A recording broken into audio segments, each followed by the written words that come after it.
praktikum kali ini judulnya reproduksi dan embriologi.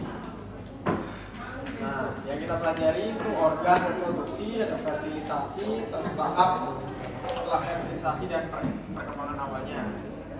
Oke. Ini review aja seperti yang ada di kuliah.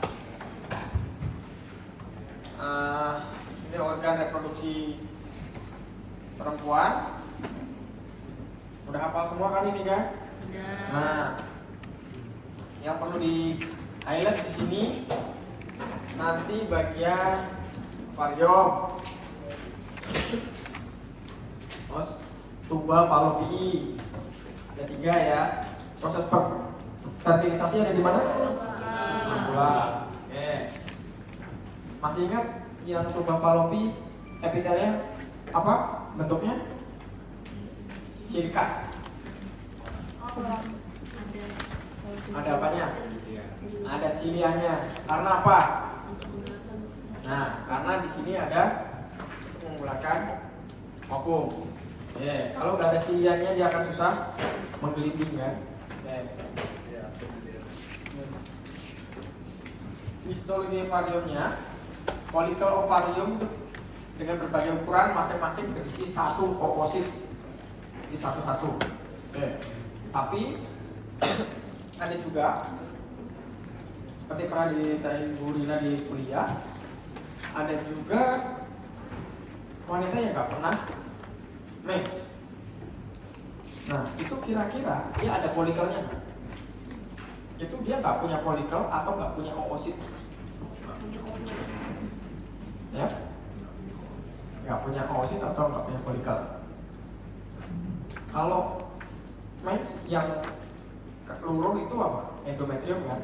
Sama apa lagi? Nah, folikel-folikelnya. Nah, kalau dia nggak pernah mens, berarti nggak ada yang luruh di situ. Berarti jadi gimana?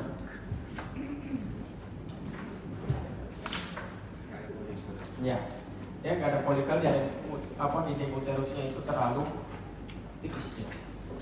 Nah, ya itu secara genetik ya. Tetangga saya ada. Sampai umur 60 tahun dia belum pernah merasain menstruasi. Tapi masih punya suami. Terus ini ada oogenesis, itu ada melibatkan folikel primordial sampai dia jadi folikel degraf. Nah, folikel degraf di dalam ovarium itu ini istilahnya ya. Kalau masih di dalam ovarium itu dikelilingi oleh corona radiata. Nah, kalau sudah di dalam tuba fallopiae dikelilingi oleh humulus ooporus. Sama karena cuma istilahnya beda. Nah,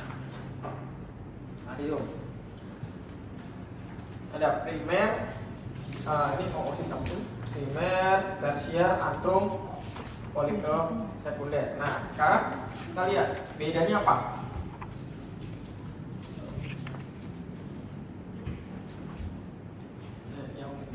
Yang bedain apa nih?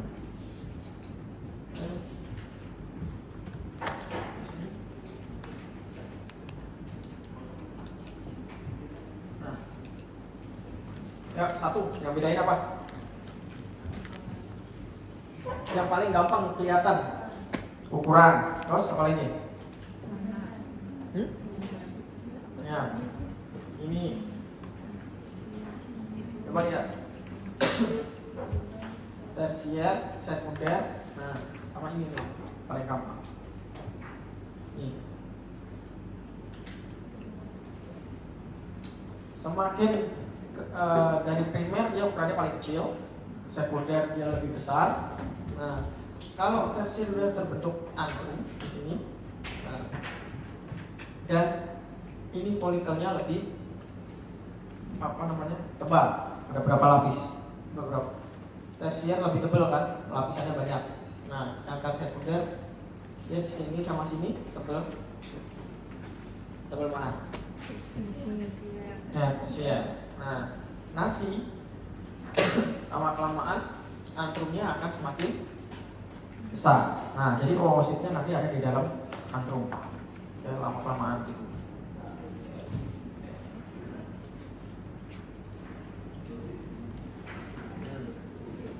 Ini yang primordial. Nah, terus kemudian oositnya udah makin besar di situ. Nah, sel-sel folikelnya sini. Nah, ini menurut kalian folikel apa?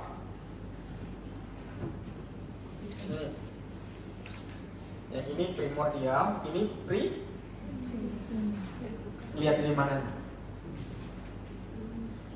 Lihat dari mananya? Lihat ini.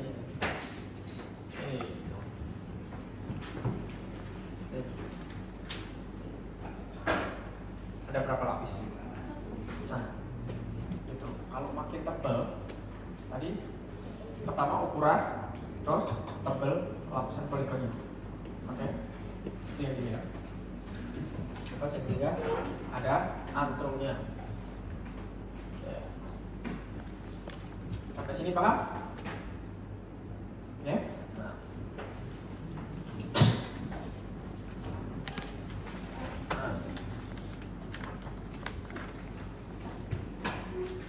Nah, di sini ada sel-sel granulosa dan di sini zona pellucida. Dan ini adalah oositnya cuma kecil di sini. Ini beda pewarnaan. Jadi yang di sini folikel, yang di sini ini apa kira-kira? Warnanya beda. Apa?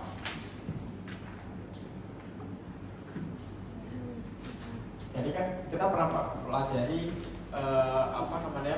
Sistem pewarnaan, ada yang HE, ada fast. Nah, ini kalau HE itu kan yang diwarnain adalah organel-organelnya kan. Nah, yang ini kan folikel primer. Nah, di sini adalah saya pengisi interstisialnya. Jadi kalau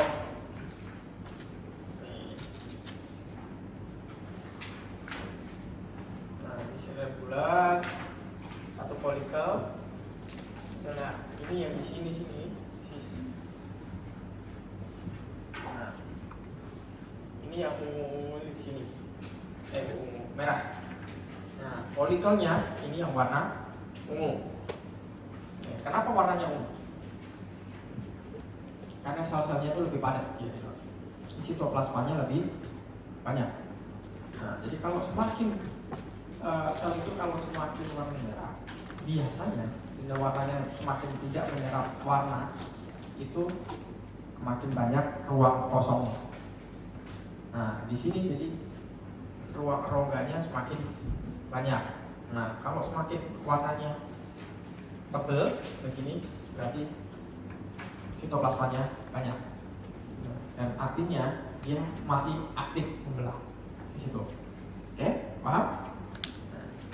Dan ini lama-kelamaan dia akan makin menebar.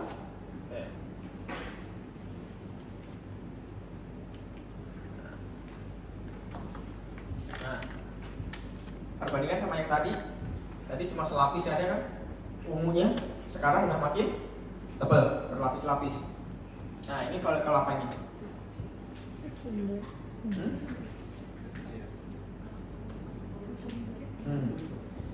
Intinya gini, kalau lihat dari antrum dan letak oosit dalam antrum. Nah, kalau sekunder dia masih bisa begini. Nah, kalau tersier oositnya udah ada di tengah antrum. Posisinya di sini.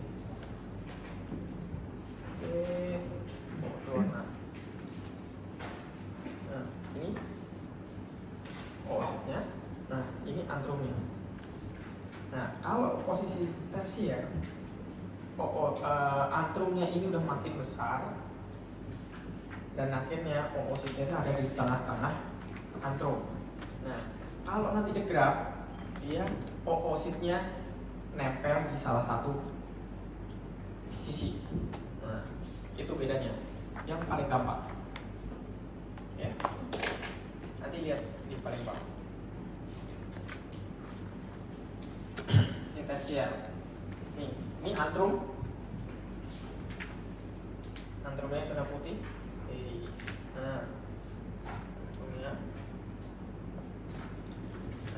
sudah oosit. Sudah di tengah kan? Tadi masih terpisah zona pellucidanya di oosit dengan antrumnya. Sekarang sudah jadi satu. Nah, ya.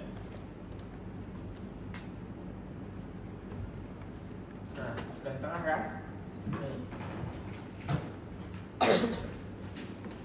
Ya, kemudian graf. Nah, posisinya graf dia sudah nempel di sini. Nah, ini.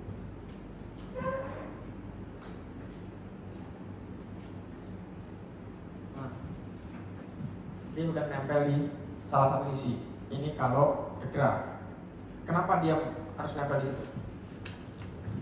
Follicle the graph itu satu step di mana dia siap untuk diovulasi dan siap di fertilisasi kan. Nah, dia posisinya harus stabil di situ kan. Coba kalau dia masih bisa jalan di sana jalan di sini, susah kan kalau untuk fertilisasi.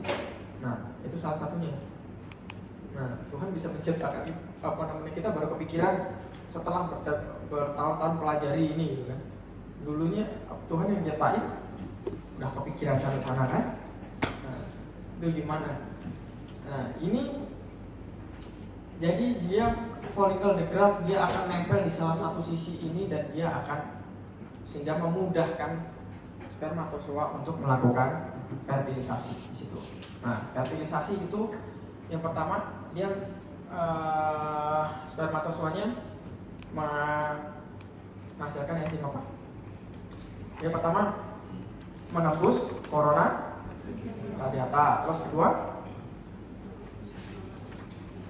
zona pellucida. Nah, kalau menembus corona radiata dia mengeluarkan enzim apa?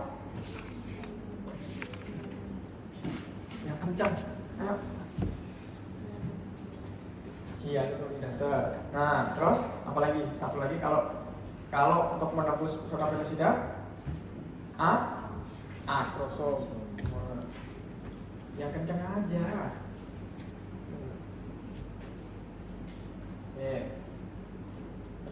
Kayak tadi dokter Budiman nanya gak ada yang jawab, kesel dia sendiri. Nih, follicle graph yang konfirmasikan dia ada di salah satunya. Nah, sedangkan tadi sekunder dia masih di tengah. Itu bedanya itu. Nanti kalian bisa buktiin di baris kedua kalau nggak salah 2 atau 3. Itunya mikroskopnya. Nah, coba lihat ini. Lihat yang di sini ya. Oke, ini sel-sel granulosa yang mana coba? Kalau di sini warna kuning, kalau di sini ya P. Oke. Yang ini antrumnya, terus kemudian ini agak susah kalau yang di atas ini di bagian pinggir. Nanti kalian bedanya agak lebih susah karena warnanya itu tipis-tipis. Nah, jadi kalau nanti lihat di mikroskop, mohon ininya di cahayanya agak diturunin dikit. Jadi biar kontrasnya kelihatan. Atau itu diafragmanya dimainin ya. Tuh, yang di bawah. Masih ingat diafragma sebelah mana? Mana coba tunjukin. Ayo, diafragma sebelah mana?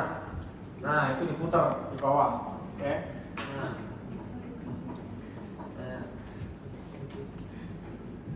Ini bukan gimana, nanti kalian habis ini kan mampu banget. Kalian skripsi ada yang ambil histo, ada yang ambil TA. Disuruhnya pakai kayak gitu udah banyak soalnya yang jadi korban itu mikroskopnya. Itu di lab skripsi ada 4 kok 5 itu yang udah retired mikroskopnya. Lensa objektif aja bisa pecah gitu. Nah, itu kan rada aneh itu pertama. Ya.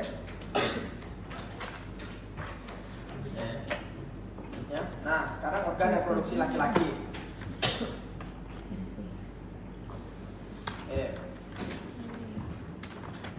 Nah, bentuknya mirip nggak sama yang di bagian? bagian kelenjarnya. Sama kan? Bedanya kalau yang di perempuan sama laki-laki, yang laki-laki dia dalam satu struktur dan ini kan. Sedangkan yang perempuan terpisah kan, tuba falopi dan ovariumnya, strukturnya terpisah kan, dan itunya ovumnya kayak melompat, ya kan? Nah, ovariumnya, jadi ovumnya harus melompat. Nah, ini saya mau highlight di sini. Nah, ini ada yang tahu ini apa? Nah, ini yang seringkali dikeluhkan oleh bapak-bapak atau kakek-kakek. Gak bisa. Nah, kencing karena besaran. Tuh. Ini kalau orang-orang kampung kan susah dibilang kayak gini. Katanya orang kampung bilangnya karena jarang dipakai.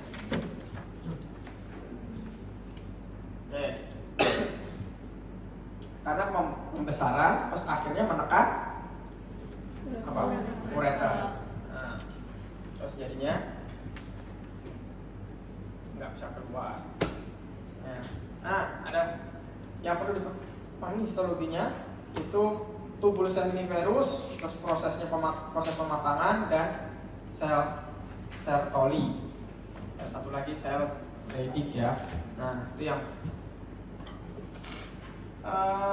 ini yang paling banyak keluar nanti, sel seminiferus, bentuk-bentuknya, terus sel Sertoli itu di mana, sel Leydig itu fungsinya apa, bentuknya kayak gimana. Nah, ini nanti yang agak susah kalian bedain sel Sertoli dengan spermatositnya. Nah, nanti kita coba belajar di belakang. Nah, ini ada spermatogenesis, spermatositogenesis dan spermiogenesis. Jadi spermatogenesis itu ada dibagi jadi dua. Itu spermatositogenesis dan spermiogenesis. Nah, jadi kalau spermatositogenesis itu mulai dari spermatogonia yang paling awal sampai terbentuknya spermatid bulat. Nah, spermiogenesis itu dari spermatid bulat sampai spermatozoa yang siap menjalankan tugas. Oke. Nah, sedangkan sel Sertoli itu memberi makan spermatozoa. Nutrisinya di situ. Terus sel intersesial atau sel Leydig itu menghasilkan hormon testosteron. Nah, kenapa disebut intersesial? Nah, jadi biar gak usah ngapalin tempatnya di mana ya. Intersesial. Inter itu artinya di mana? Nah, di dalam intra.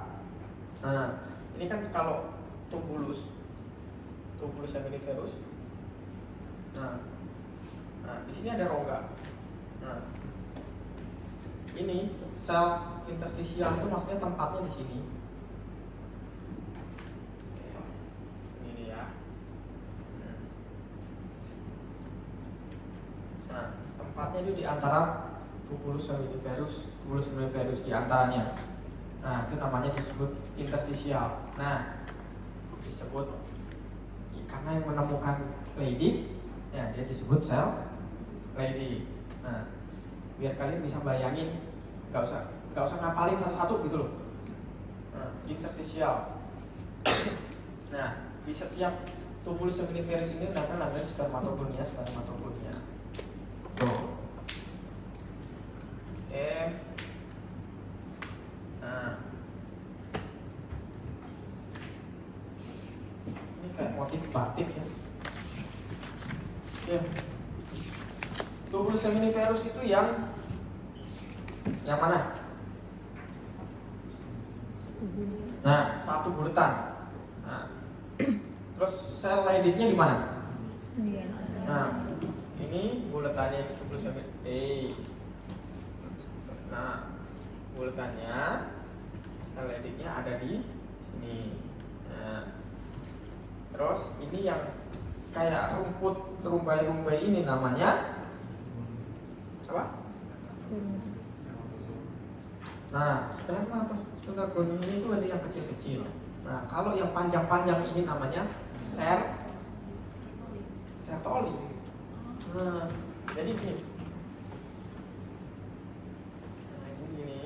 Nah, ini menempel di sini spermatozoanya. Oke, nempel. Nah, karena apa? Biar dia dapat nutrisi di situ. Kalau kalian ingat praktikum lalu pakai sel epitel, itu mirip kayak epitel yang ada di usus. Nah, jadi bentuk juluran-juluran seperti itu. Nah, itu sertoli. Nah, spermatozoanya ini nempel-nempel di dirinya. Nah, karena dia untuk supaya dapat nutrisinya. Oke, sampai sini ada yang tanya? Nah, proses spermatogenesis ini dipengaruhi oleh sel.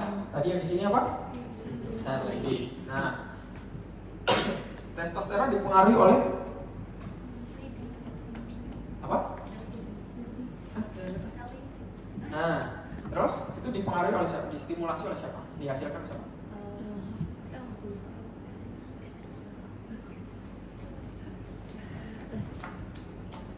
Nah, itu nanti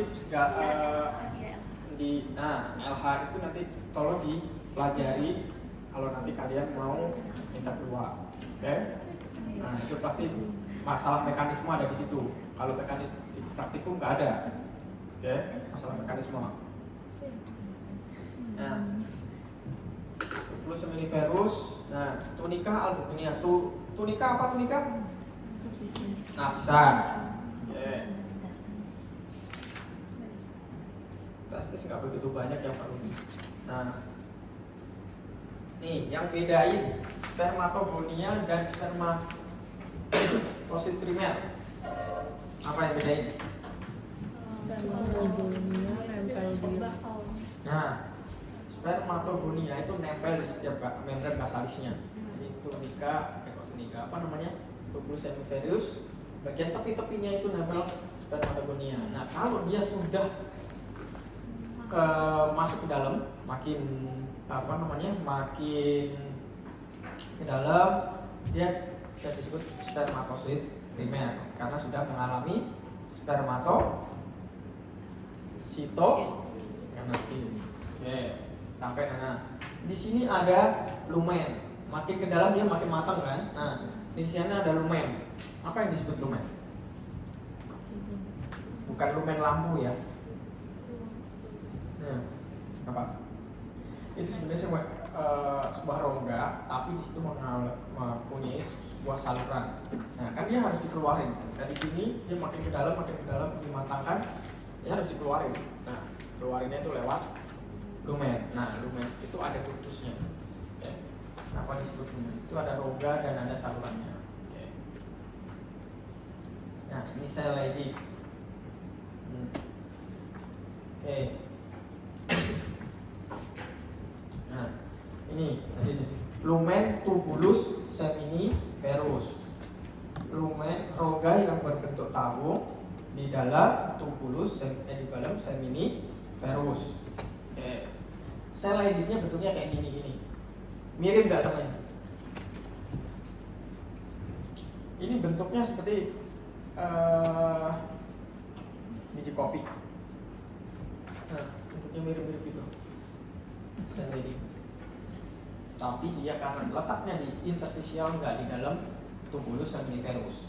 Oke. Ya. Sel sertolinya yang mana? Ini di sini. Yang agak menjulur-julur itu. Ini kan spermatozoanya kan di dalam di bulet-buletannya sebenarnya spermatozoanya. Nah, kalau itunya ini.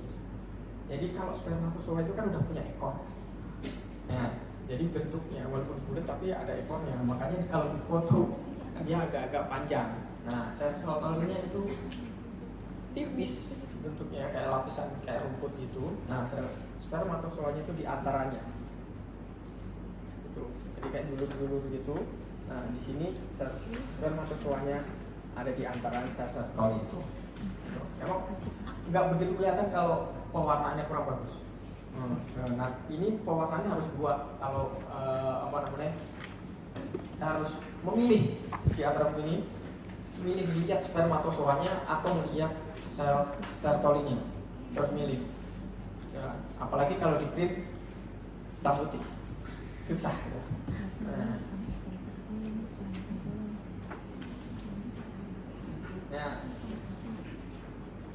Nah, terus ini ada fertilized egg dan unfertilized egg. Nah, yang pertama, kalau belum terbuai itu ada terfertilisasi, ada inti sel dan anak inti sel.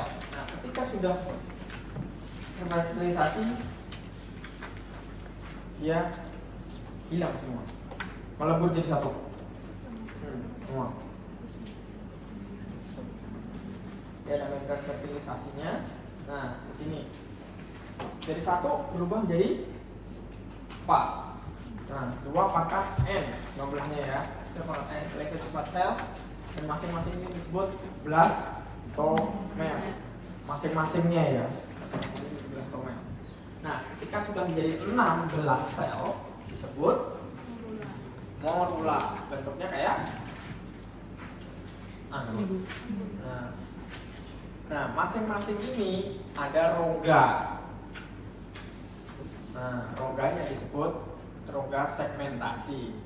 Nah, ini besok keluar, ya. Rongga segmentasi. Oke.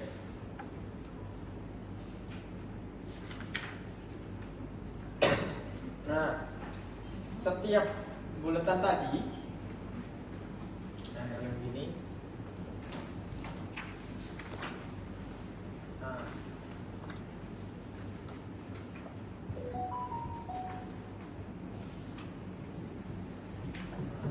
Bulatan 8/16. Nah, di sini ada yang membran vitellina itu yang warna hijau. Nah, dalamnya ini namanya blastomer. Nah, terus rongga-rongganya ini namanya rongga segmentasi. Nah, jadi kalau nanti lihat di sini memang nggak begitu kelihatan. Nah, membran perivitellinanya. Nah, sekali lagi, kalau mau melihat preparat ini, kita harus buat preparatnya harus milih. Mau melihat yang di dalam, mau melihat membrannya. Nah, kecuali kalau kita mau lihatnya pakai SEM gitu ya, scanning elektron mikroskop, kelihatan dia gitu. Tapi satu kali jepret 600.000. Nah, terus ini makin kelihatan. Rongga segmentasinya.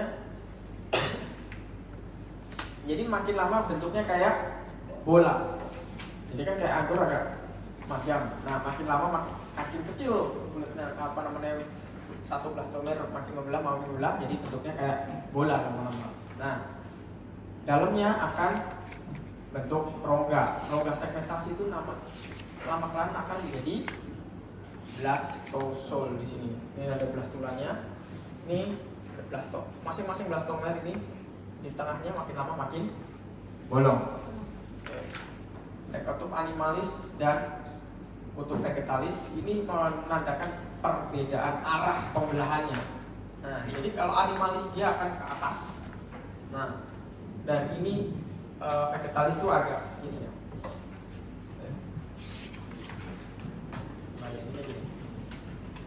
Ini animalis yang di atas. Nah.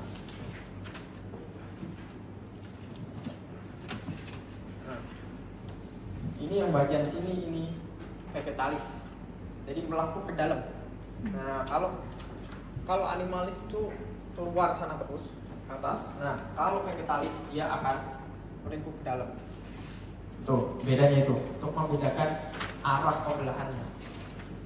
Nah, kalau di dalam sel yang menentukan arah pembelahan sel apa? Nah, karena ini berhubungan dengan ini. yang menentukan arah pembelahan sel. Apa? Organel sel yang menentukan arah pembelahan sel. Lupa. Sentriol. Ya. Nah. Nih, ini yang namanya blastosol. Karena semua blastomernya ini membelahnya ke arah atas dan ke samping-sampingnya. Jadi yang di dalamnya ini akan membentuk rongga yang disebut dengan blastosol. Nah, tuh.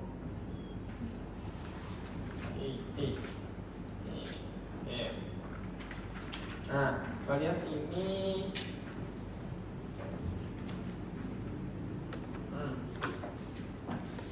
kalian ini yang kutub vegetal sama animalis.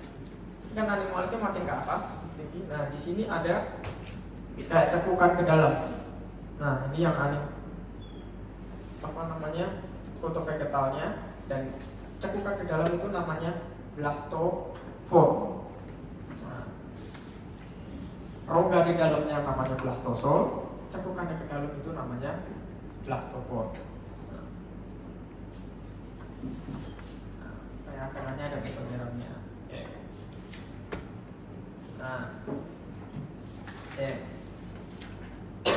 Nah, ini cara lihatnya.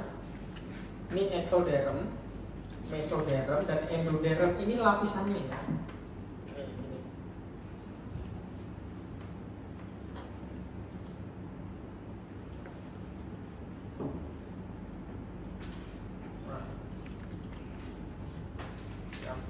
Ini namanya ectoderm, ini mesoderm, dan ini yang ada di dalam sini endoderm. Nah,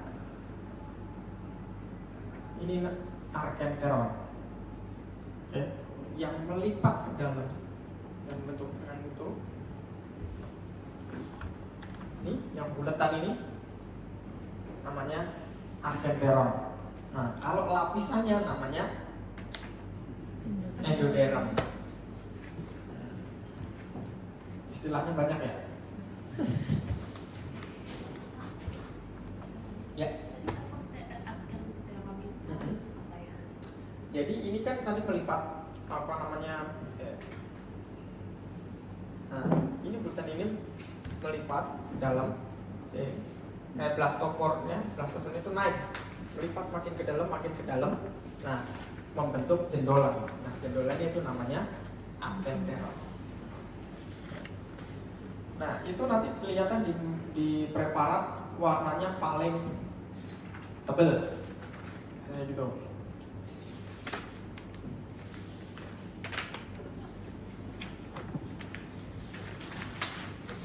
Nah.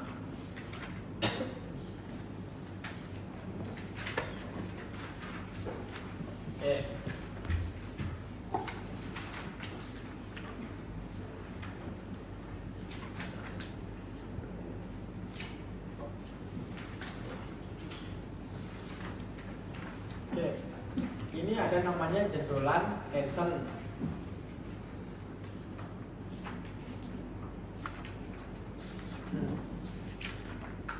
Atau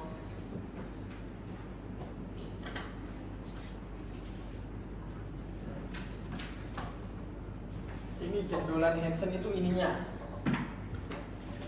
Tapi kalau dilihat di mikroskop nggak kelihatan.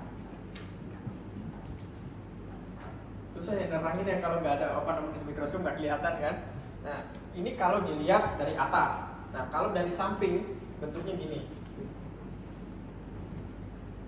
Nah, ini jendolan Hansen, yang ini primitif pit. Nih, ini di sini bawah jendolan itu namanya primitif pit. Nah, terus kemudian sekelilingnya sini namanya primitif strip. Terus di dalam sini ini namanya, yang di dalam tengah-tengah ini kayak seperti sungai itu primitive groove. Nah, bisa bayangin nggak? Nah, ya primitive groove itu gini.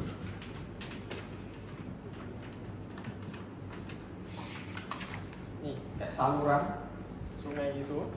Nah, terus di tengahnya di sini ada yang lebih dalam. Terus ini dibentuk jendolan, namanya jendolan Hansen. Nah, samping-sampingnya sini yang melebar ini namanya primitive string. Nah, Hansennya di sini apa? Hansennya di sini jendolnya. Terus di sini nekuk ke dalam gini. Nah, di sini namanya primitive pip. Nah, jadi, nah karena ini makin ke dalam makin menekuk, akhirnya membentuk lipatan. Nah,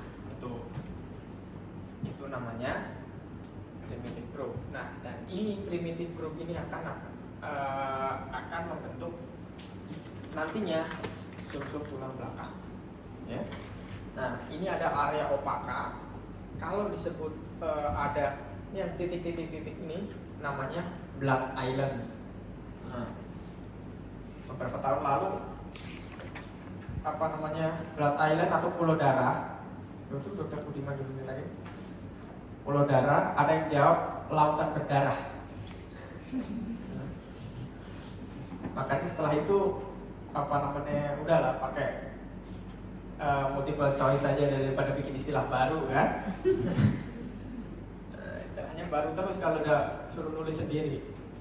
Nah, kalau tidak nggak ada Blood Island-nya, itu namanya area pellucida. Jadi area opaka itu warnanya selalu lebih terang, lebih merah daripada area pellucida. Karena area pellucida itu minim adanya Blood Island. Ya, Blood Island itu titik-titik merah gitu. Titik-titik merah. Nah, gitu. Tapi menyebar.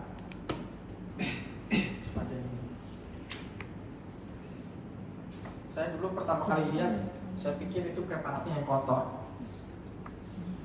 Ternyata memang begitu. Nah, setelah 21 jam jadinya begini. Udah kebentuk ektoderm kepala. Nah, ini begini ya, secara skema.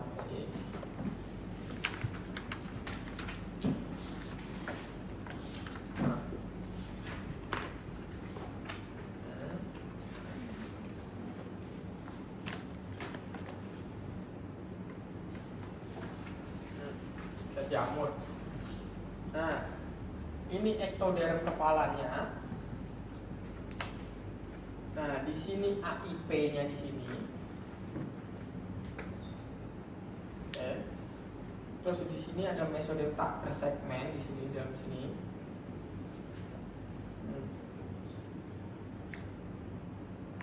Oke. Terus ini hubung neuralis atau tadi disebut apa? Neural groove. Nah, itu jadinya. Kalau bahasa Indonesia ini namanya bumbung neuralis. Serah kamu pakai istilah yang mana ya? Bumbung neuralis atau primitive groove. Oke? Nah, terus di sini ada yang terakhir ada somit. Somit itu paling ujung nantinya akan jadi bentuk tailbone, tulang ekor. Ya. Seperti udah.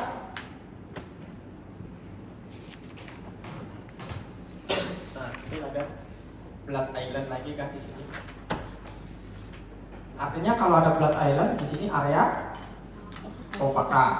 Oke, di sebelahnya di sini pellucida. Oke. Nah, di sini ada proamnion, ada ektoderm, mana AIP-nya. Ingat ya, kalau AIP itu di bawah ektoderm kepala yang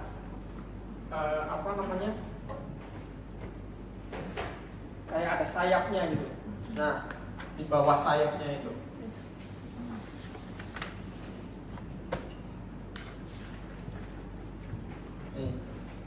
Ini tadi orang ekor sama sini salah satunya apa namanya?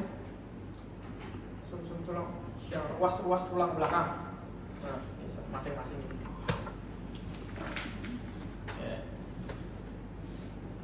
Ini perkembangan otaknya. Nah, ini istilah semua ini. Ada di buku. Nah, embrio ayam juga benar. Proencephalon. Nah, ini jadi pertanyaan dari tadi. Gambarnya yang di situ dibalik ya, yang di dalam buku petunjuk di buku lembar kerja, dibalik ininya ke sini, diroket aja. Nah, jadi apa namanya, jangan bingung. Bukan itu. Bukan itu. Satu lagi. Nah,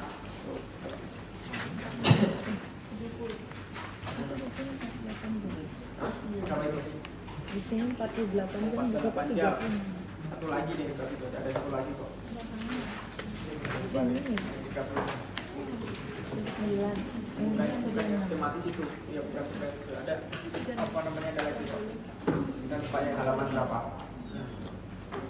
Nah ini yang dibalik, maaf. Nah ini. Nah, 48. Nah. Jadi kalau di situ nggak begitu kelihatan, lihat di softwarenya aja, apa namanya, di zoom bisa. Nah, ya.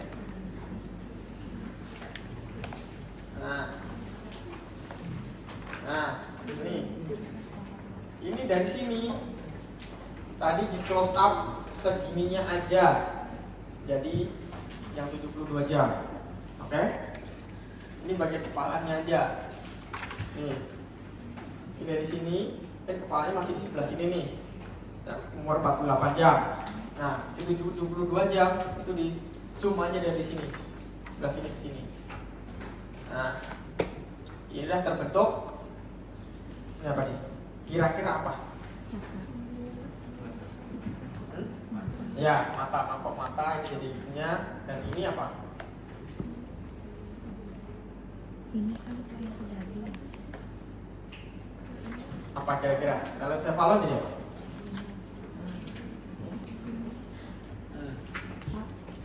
Ini kalau terbalik. Ya, iya itu maksud saya.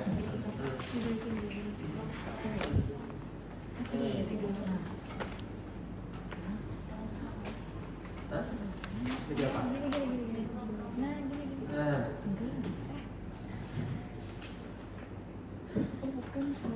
yang pasti dari gambarnya ini. Itu halaman berapa itu? Halaman berapa ini? Nah, halaman 31. Yang pasti itu gambarnya sama. Ya. Ya.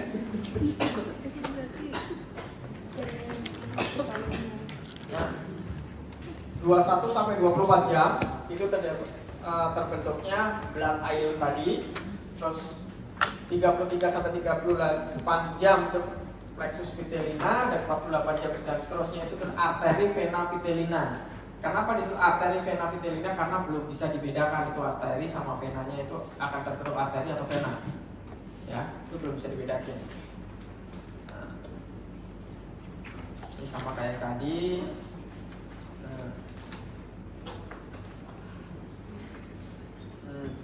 Proencephalon, mesencephalon, plexus vitellina, ini bakal jantungnya di situ.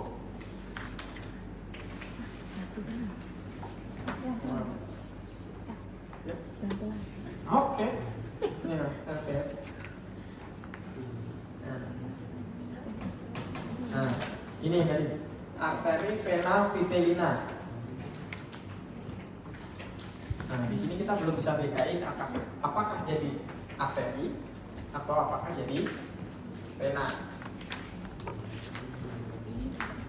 Ini setelah 72 jam. Jadi ini di daerah sini ya. Nah, ini di sini di zoom jadi ini. Nah. Ya. Ini apa? Yang mana? Yang A. Yang A itu Ini. Nah. sama berapa? 32. Akhir. Nah, dua. Akhir. 32. Vitellina. Ya.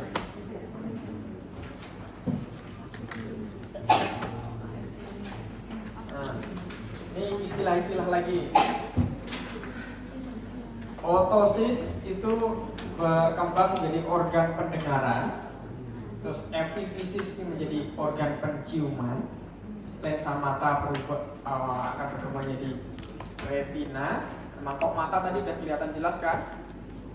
Nah, terus allantois sebagai organ ekskresi, termasuk juga digesti ya, itu allantois. Nah, Atas sedikit. epifisis tadi buat apa? Penciuman. Ya, betul. Otosis ini meringkup ya modelnya ya. Nah, nanti kalau gambarnya dibalik udah masalah ya.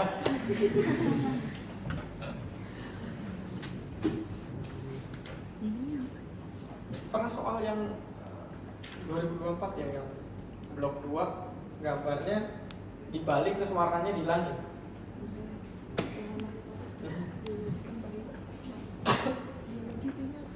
Jawabannya melayang-layang.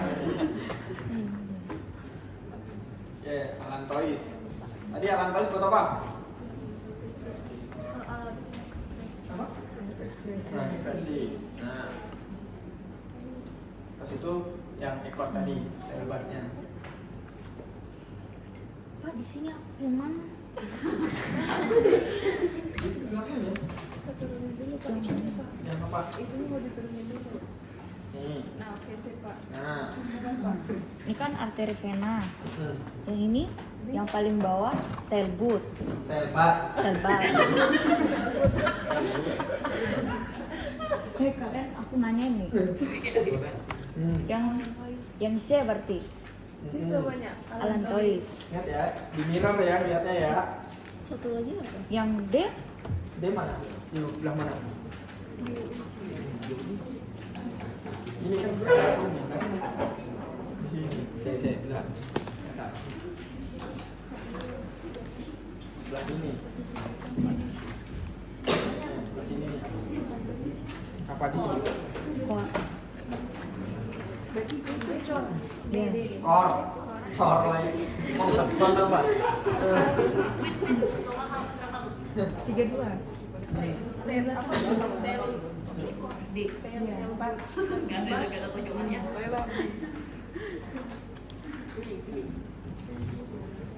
Nah, tanyain lagi. Nah, sekarang kalian bisa gambar Enggak. 1 sampai 8 baris ke bawah belakang itu gambarnya beda-beda. Tadi yang mana? 1 sampai 8 baris ke belakang. Nah, gambarnya beda-beda. Tapi yang sebaris ini sama. Nah, jadi nggak usah rebutan, ya. Jadi boleh explore dari 1 sampai ke bawah belakang. Tadi dulu yang mana yang bingung itu dulu. Nah, tapi saya pesan aja jangan pakai perbesaran di atas 400. Udah, itu aja. Pakai 40, 100 boleh. Ya. Kan ini preparatnya udah tua. Besok preparatnya berubah. Besok preparatnya enggak Masih sama terus sampai. Nah. Jadi gini, besok ada pretest sama posttest masing-masing 20 soal. Nah, bahannya untuk yang pretest itu tentang reproduksi, alat reproduksi, organ reproduksi dan sampai cleavage. Belum, itu batchnya. Oke. Nah, sampai cleavage saja. Cleavage yang 16. Yang tadi dari blastomer jadi sampai 16 buah. Cleavage. Nah, cleavage. English. Ya. Ada yang ditanyain? Post testnya sama, tapi pakai mikroskop. Oh, berarti yang paginya pakai Ya. Kita Enggak. Pakai tes portal nanti besok. Oh, berarti ini setiap barisan sama. Iya, setiap barisan sama. Berarti cuma ada 8 preparat. Yep. Oke. Tuntasnya 70 ya. Prioritas postesnya. Ujiannya 50 soal. Itu tapi di Ujian biologinya. Emang praktikum, ujian praktikum. Iya, praktikum pakai mikroskop. Iyalah. 50 soal. AB. Ya pilihan ganda. Pilihan Pilihan ganda tapi lihat mikroskop. Karena kalau kalian nulis sendiri punya istilah baru, istilahnya baru-baru kan. Nah. Ya.